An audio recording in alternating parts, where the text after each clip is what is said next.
For many, the reality of retirement and how they go about it may be very different than what their expectations were. And there are three specific items that no one talks about as you enter retirement. And in this video, I'm going to share with you what you need to know so you can go in with your eyes wide open. But before we get there, subscribe to my channel. I have over 30 years of doing this with my clients in the retirement planning space. I get so much feedback from them about what's working and what's not working, and I want to share that with you. So hit the notifications bell so you can be alerted to when we post new videos. So I say this over and over again. I think our industry has done a lousy job of educating you. The focus is so much on the accumulation of money, and therefore if you do this, you will go forth into retirement and have a wonderful, joyous time. That is not always the case, and they're missing the boat when it comes to sharing with you some of the things that you need to be aware of that goes well beyond just the investments and the money management. I want to share that with you. Before I do that, I want to share with you, I wrote a book last year. Don't Outlive Your Money in Retirement, 7 Key Steps. And what really prompted me to write this book was a result of the pandemic. And to me, that was a glimpse into what retirement could look like. In other words, we didn't have a workplace to go to. We had nowhere to go. We were home 24/7 with our spouse or partner. For some, that worked out very well. For others, not so much. But I thought it was important and could provide some interesting perspective that we were able to actually experience what this next chapter, retirement, was going to look like and how you would respond to it. So I'm going to share with you the 3 points that you need to be aware of so that the reality of your retirement is more in line with what you expect. So the first item is replacing the business culture. And this is very, very important because you realize that there's a lot that goes on with regards to going to work that we sort of take advantage of. We don't truly appreciate it until we leave it. What am I talking about? Well, first of all, there's a reason to get up in the morning, right?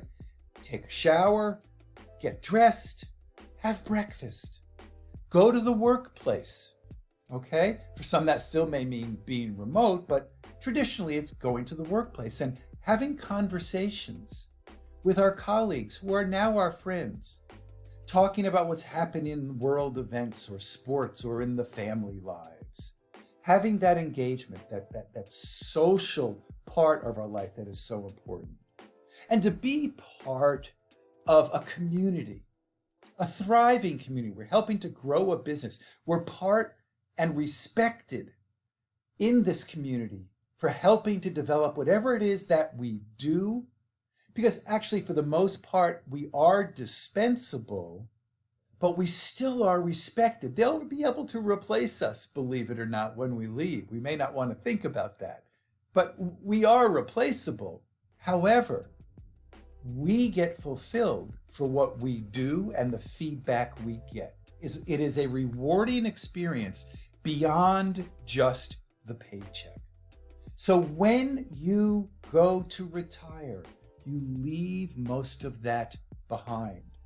So the key here is to truly understand what your days are going to be looking forward to, structure them properly so you have a purpose and intent in mind when you get up in the morning. Second point, you may end up spending more than you had planned for. And that's assuming you had planned, right?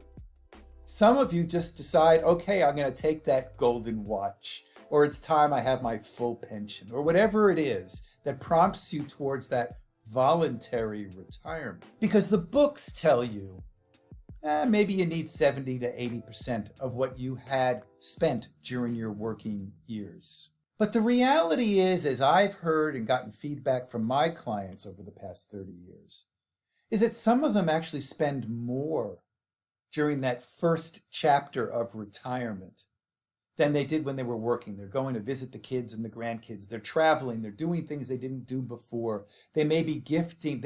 There's a number of different items that maybe for the first 2, 5, 10 years in your retirement, you may do more of and may spend more than you thought you were going to. So it's important, and this is why we put together the retirement roadmap.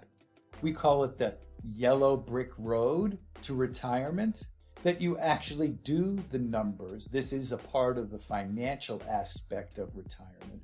One of the three things you need to know that is financial, but it's not the money management. It's the spending and the psychology of it. But as it relates back to money management, one of the things they don't tell you is the double whammy. The double whammy is defined as follows. When the markets go down and you're drawing income from the portfolio, it's a double whammy because the market would not go down as much if you hadn't also taken out income.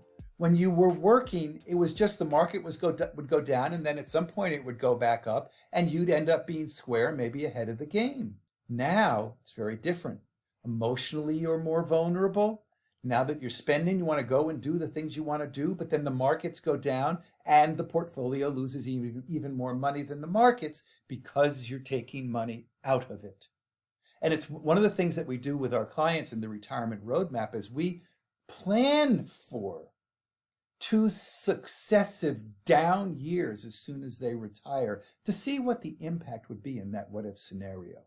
This is something you should do as well in your planning. And when it comes to planning, are you truly prepared for this next chapter? What I want you to do is go to my banner. I want you to hit the quiz button. Invest 2 minutes of your time. 15-question, very quick quiz. I will score for you which of the 3 retirement preparedness stages you are in. I'll also get for you a free chapter of the book, Don't Outlive Your Money in Retirement, along with a couple of worksheets, so that you do have more clarity about what it is you need to do financially and everything else. And the third item, which is really important, I hear this over and over again from my clients when I ask them, outside of the number one fear of outliving your money, the other big fear is, what do I do with the rest of my life? So I have a couple that is going to retire. They're in their mid-70s. I said to him, listen, Jim, what keeps you up at night? What's your fear as you're thinking about retirement? He says, I'm going to have a lot of time on my hands. Mark, you know I like to play golf. I play 2-3 times a week, but I don't know what else I'm going to do. The grandkids aren't around. It's going to be difficult to fill that time. I turned to his wife and I said, Jean, what's your fear? What are you concerned about? And she said, I'm concerned about spending as much time with him. I married him for better or for worse, but not for lunch every day. So it's going to be really important that you define what it is you'd like to do. Be as active as you want or as passive as you want. I've got a client who all he wants to do is just sit on the beach 24/7. That's fine with him. That's how he gets fulfilled. But that's not for everyone. And these are the 3 items you really need to be thinking about as you prepare for retirement so that the reality is in alignment with your expectations. And take a look at our playlist to see what the 7 steps are in order to venture into this new chapter of life.